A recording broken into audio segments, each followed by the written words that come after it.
जय Malhar news चॅनलच्या सर्व प्रेक्षकांना सपना चौधरीचा नमस्कार। नंदुरबार येथील तालुका विधायक समितीच्या विधी महाविद्यालयात जिल्हाधिकारी कार्यालयामार्फत मानवी हक्क दिन साजरा। डिसेंबर 10 हा जागतिक मानवी हक्क दिन म्हणून साजरा करण्यात आला। त्या अनुषंगाने जिल्हाधिकारी कार्यालय नंदुरबार यांच्यामार्फत नंदुरबार तालुका विधायक समितीचे विधी महाविद्यालय नंदुरबार येथे मानवी हक्क दिन साजरा करण्यात आला। कार्यक्रमात जिल्हा न्यायालयातील न्यायाधीश VN मोरे, न्यायाधीश आर कुलकर्णी, न्यायाधीश संदीप बी मोरे, जिल्हाधिकारी मनीषा खत्री, पोलीस उपाधीक्षक सचिन हिरे, कारागृह अधीक्षक RR देशमुख, संस्थेचे चेअरमन माजी आमदार चंद्रकांत रघुवंशी, व्हाईस चेअरमन मनोज रघुवंशी उपस्थित होते। कवयित्री बहिणाबाई चौधरी उत्तर महाराष्ट्र विद्यापीठ जळगाव येथील विद्यार्थी विकास विभागातर्फे आयोजित आंतर महाविद्यालयीन अभिरूप न्यायालय स्पर्धेचे उद्घाटन देखील या कार्यक्रमात करण्यात आले। प्रास्ताविक महाविद्यालयाचे प्राचार्य प्राध्यापक डॉक्टर ND चौधरी यांनी करून मानव अधिकाराच्या निर्मितीपासून सद्यस्थितीत असलेल्या परिस्थितीबाबत माहिती दिली। अभिरूप न्यायालयाच्या माध्यमातून विद्यापीठामार्फत मानव अधिकाराची जागृती केली जात असल्याचे मत त्यांनी व्यक्त केले। न्यायाधीश VN मोरे यांनी उद्घाटनपर मनोगतात मानव अधिकार ही संकल्पना ज्या जागतिक सनदेतून निर्मित झाली त्याची तारीखनिहाय माहिती दिली। कायदा शिक्षण घेणाऱ्या विद्यार्थ्यांनी भविष्यात न्यायाधीश व वकील या व्यवसायाच्या माध्यमातून सर्वसामान्यांना कायदेविषयक जागृत केले पाहिजे अशी अपेक्षा व्यक्त केली।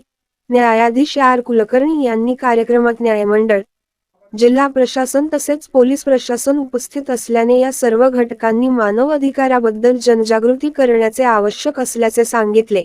न्यायाधीश संदीप बी मोरे यांनी सर्वोच्च न्यायालयाचा मानव अधिकारांबद्दल विविध निर्णयांचा दाखला देत दुर्गम व आदिवासी समाजापर्यंत मानव अधिकार जनजागृती होणे महत्त्वाचे असल्याचे सांगितले। कायदा शिक्षण घेणाऱ्या विद्यार्थ्यांना न्यायव्यवस्थेत येऊन समाजाची सेवा करण्याचे आवाहन देखील केले व स्पर्धेसाठी शुभेच्छा दिल्या। जिल्हाधिकारी मनीषा खत्री यांनी जागतिक स्तरावर मानव अधिकारांबद्दल निर्माण झालेल्या विविध अधिवेशनाची माहिती देताना लहान मूल, महिला, निर्वासित यांच्या अधिकाराबद्दल माहिती दिली। संस्थेचे चेअरमन चंद्रकांत रघुवंशी यांनी विधी महाविद्यालयाच्या माध्यमातून या आदिवासी भागातील विद्यार्थ्यांना विधी शिक्षणाची संधी संस्थेमार्फत उपलब्ध करता आली व त्यामुळे आज अनेक आदिवासी विद्यार्थी कायद्याबद्दल जागृत होऊन समाजाची सेवा करत असल्याबद्दल त्यांनी समाधान व्यक्त केले। कार्यक्रमाचे सूत्रसंचालन विद्यार्थी विकास अधिकारी डॉक्टर आशा तिवारी यांनी केले। कार्यक्रमात जिल्हा प्रशासकीय कार्यालयातील अधिकारी कर्मचारी, विद्यापीठ अंतर्गत विविध विधी महाविद्यालयातील विद्यार्थी सर्व शिक्षक व शिक्षकेतर कर्मचारी उपस्थित होते। सपना चौधरी, जय मल्हार न्यूज नंदुरबार।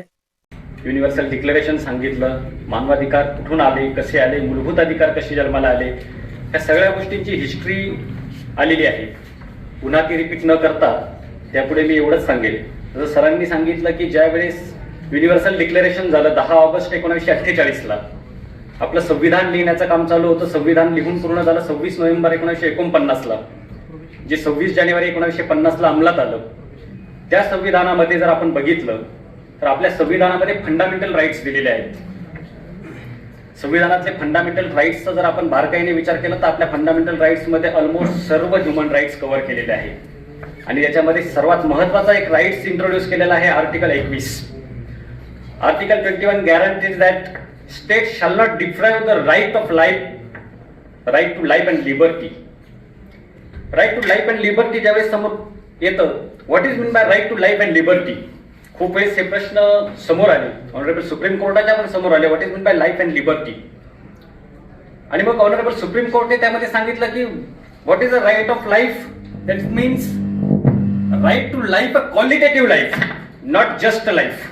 फक्त जन्माला आले, जगले आणि मेले असं लाईफ नसावं, ते क्वालिटेटिव्ह लाईफ असावं।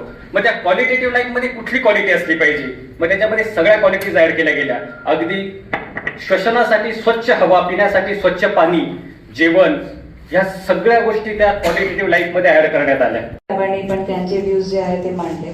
तर मी पण एक लॉयर आहे आणि जे मी सांगू इच्छिते की ह्युमन राईट्स आणि स्पेसिफिक, तर ह्याचा जे आपण जसे हे सगळी detail subject to interpretation still म्हणजे त्यामध्ये भरपूर स्कोप आहेत एक्सपान्शनच्या। आणखी नवीन ह्युमन राईट्स पण डेव्हलप होतात. जसा कधी एअर पॉल्युशन बद्दल 1950 मध्ये विषय नसेल, पण आता right to clean air is also human right. हां, तर हा आताच आला ना, जेव्हा आता आपण आजच्या एन्व्हायरमेंटचं जर पाहिलं तर एन्व्हायरमेंटल लॉ जे डेव्हलप होत आहेत, अजून environment law is not fully developed, तर ते पण सुद्धा असं डेव्हलप होत आहे. तर तसे म्हणजे it is very multi dimensional human rights. For example, जेव्हा आपला universal declaration of human rights आला 1948 मध्ये ना, येस, तर 48 मध्ये तो आला. त्यानंतर 51 मध्ये रिफ्युजीजसाठी जे कन्व्हेन्शन आली. So the basis also was UDHR, refugees convention. रिफ्युजीजचे जेवढे राईट्स आहेत ते ह्युमन राईट्स मधूनच डिराईव्ह होतात. ते ऍक्च्युली शेवटी म्हणजे ह्युमन राईट्सच आहेत. कन्व्हेन्शन अगेन्स्ट जिनोसाइड, तर genocide is one extreme of human right, whereas right to clean air is another extreme of human right. तर एवढी फार म्हणजे एवढी मोठी रेंज आहे, एवढा मल्टी डायमेन्शनल आहे ह्युमन राईट्सचा हा सब्जेक्ट, की म्हणजे हा आपले इमॅजिनेशनवर डिपेंड करतो. आज जसं आपण मूड कोर्टमध्ये पार्टिसिपेट करणार, तर तुमच्या आर्ग्युमेंट्समध्ये तो दॅट क्लॅरिटी आणि तो जे एक कॉन्सेप्ट आहे ना, तो म्हणजे दिसला पाहिजे. So use this logic. काय की it is not restrict to something जे आपण म्हणजे कुठे वाचतो किंवा काही किताबमध्ये लिहिलेला असेल, फक्त तोच ह्युमन राईट नाही आहे. तुमची इंटरप्रिटेशनवर पण तो डिपेंड करतो. आजची जे चेंजिंग कंडिशन्स आहे, सिच्युएशन्स आहे, त्याच्यावर तो डिपेंड करतो. पुढच्या 10 वर्षात दुसरा काही एक ह्युमन राईट पण आपल्याला असं वाटेल की हा पण ह्युमन राईट आपण ह्याला म्हणजे म्हणू शकतो. So it is all your imagination. आणि तुम्ही तुमच्यासारखे जे नवीन ॲडव्होकेट्स आहे, जे प्रॅक्टिस करणार, जे ज्युडिशरीमध्ये जाणार, फ्युचर कोर्स ऑफ हे जे आपला म्हणजे ज्युडिस्प्रुडन्स ऑफ ह्युमन राईट्स आहे, तुमच्यासारखेच लोक डिसाईड करणार आहेत. तर माझा फक्त एकच ॲडवाईस राहील, जास्त मी बोलणार नाही लिगल पॉईंट्स वगैरेवर, पण ऑलरेडी फार म्हणजे यांनी चांगलं आपलं मार्गदर्शन केलेलं आहे. तर be open and be receptive of ideas and I mean काय असतो ना की तुमच्यावर कॉन्फिडन्स ठेवून तुमची आर्ग्युमेंट्स तयार करा. नॉट नेसेसरीली ते बुकमध्ये म्हणजे कुठेतरी असली पाहिजे किंवा कोणती जजमेंटमध्ये, ठीक आहे ते आपण सगळं ते वाचून ते तर आपले पॉईंट स्ट्रॉंग होतात, पण तुमची पण क्रिएटिव्हिटी आणि इमॅजिनेशन यामध्ये खूप मॅटर करते. तुम्ही किती काय म्हणजे हे करू शकतात, रिलेट करू शकतात. Okay, for example even international convention on protection of child rights, protection on elimination of discrimination against women, हे सगळेच म्हणजे जे काही आपले कन्व्हेन्शन आहे आणि ह्या कन्व्हेन्शन पासून आपले फंडामेंटल राईट तयार झाले.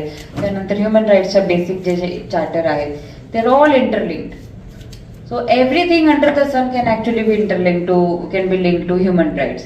तर त्या प्रकारचे तुमचे आर्ग्युमेंट्स फ्रेम करा अँड ऑल द बेस्ट. जिल्हाधिकारी मॅडम, आदरणीय खत्री मॅडम, उपस्थित हिरे साहेब, सर्वच अधिकाऱ्यांच्याकडे, आणि जर अधिकाऱ्यांनी न्याय नाही दिला तर पोलीस प्रशासनाकडे लोक जातात तक्रार घेऊन, तिथेही न्याय नाही मिळाला तर सर्वात शेवटी तुम्ही जे बाकीच्या लोकांच्या मनामध्ये खरी इच्छा असते असला त्याला कोणीच वाचवू शकलं नाही, तर शेवटी देशमुख साहेब बसलेलेच आहेत. त्यांच्याकडे जेलमध्ये जावंच लागतं माणसाला, कारण जब जेल बना रहे थे मैडम, ये नंदुरबार जिले में जब जेल बनने वाली थी, पहले हमारे सब लोग धुलिया जाते थे.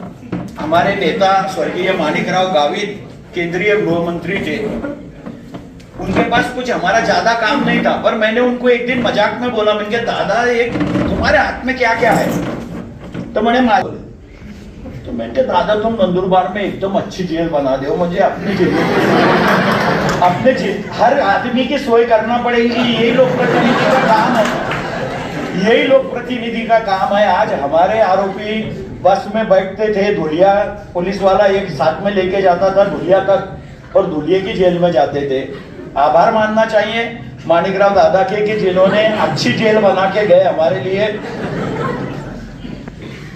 लॉ कॉलेजच्या संदर्भात सुद्धा मला माझ्या वडिलांनी खरं म्हणजे लॉ कॉलेज टाकलं. माझा एक भाऊ न्याय व्यवस्थेमध्ये होता, वकील होता, आणि म्हणून वकिलीचं महत्व त्याला कळलं, आम्हाला नव्हतं तेव्हा, कारण मी तर राजकारणामध्ये होतो, कॉलेजही बघत नव्हतो. पण त्याने विचार केला की नाही, मी ऑल इंडिया बार काउन्सिलचा सुद्धा उपाध्यक्ष आहे, मी महाराष्ट्र गोवा आणि महाराष्ट्र बार काउन्सिलचा अध्यक्ष आहे, तर माझी इच्छा आहे नंदुरबारमध्ये एक लॉ कॉलेज तरी व्हायला पाहिजे. आणि त्यांनी माझ्या वडिलांसमोर सांगितलं की नाही आपण एक लॉ कॉलेज घालते. आजकल क्या लोग सब कुछ सोच के डालते, पण लॉ कॉलेज टाकल्यानंतर मला स्वतःला त्याचा एकच फायदा आहे की जिल्ह्यामध्ये कुठल्याही कोर्टामध्ये जर माझा कुठला कार्यकर्ता आरोपी असेल तर त्याला नंदुरबार विधी महाविद्यालयाचा विद्यार्थी हा वकील म्हणून मदत करतो. त्याबी कोर्टामध्ये आज नंदुरबारचे विद्यार्थी आहेत. आपल्याकडे आदिवासी जिल्हा जरी असला तरी आदिवासी मुलं सुद्धा फार मोठ्या प्रमाणामध्ये न्याय व्यवस्थेचं शिक्षण घेत आहेत आणि अत्यंत चांगली विद्यार्थी या कॉलेजच्या याच्यातून निर्मिती होत आहे. आमच्या विभागामध्येच मोरे साहेब सर्वात जास्त महिलांना न्याय जर कुठे मिळत असेल तर ते राजकारणामध्ये आहे. 50% कायदा जरी केला तरी 50%च्या वर भगिनी निवडून येतात. पुरुषाच्या जागेवर सुद्धा भगिनी निवडून येतात. पुरुषांच्या जागेवर सुद्धा भगिनीला उभं राहायचा अधिकार आहे. तुमच्या जागेवर आम्हाला उभं राहता येत नाही, पण आमच्या जागेवर तुम्ही निवडणूक लढवू शकतात. आणि भगिनींना जास्त न्याय जर कुठे मिळत असेल तर तो मला तरी वाटतं राजकीय क्षेत्रामध्ये आहे. आजही 50% जिल्ह्याच्या ग्रामपंचायतींच्या सरपंच सुद्धा भगिनी आहेत. आणि अशा वेळेला आपण जी व्यासपीठावरची सांगड घातली ती सर्वश्रुत आहे की सगळ्या विभागाचे सगळे प्रमुख इथं आहेत आणि भविष्यामध्ये सुद्धा या जिल्ह्याला जास्तीत जास्त न्याय देण्यासाठी सगळं व्यासपीठ प्रयत्न करेल. सर्व काही परमेश्वर कोणालाही देत नाही. आज नंदुरबार जिल्ह्यामध्ये ज्या वेळेला शिक्षणाची गरज होती त्या वेळेला 1960 मध्ये माझ्या वडिलांचे मित्र स्वर्गीय बापूजी यांनी या संस्थेची निर्मिती केली आणि गरीब आदिवासी अतिदुर्गम भागातल्या विद्यार्थ्याला हक्काचं शिक्षण मिळावं याच्यासाठी या संस्थेचा जन्म झाला. आणि तीच संस्थेचा जन्म झालेला आज वटवृक्षामध्ये आपण बघतो आहोत की नंदुरबार तालुका विधायक समिती ही जिल्ह्यातली सर्वात मोठी संस्था म्हणून नावारूपाला आलेली आहे आणि तिचे आपणही सगळेच जण वाटेकरी आहात.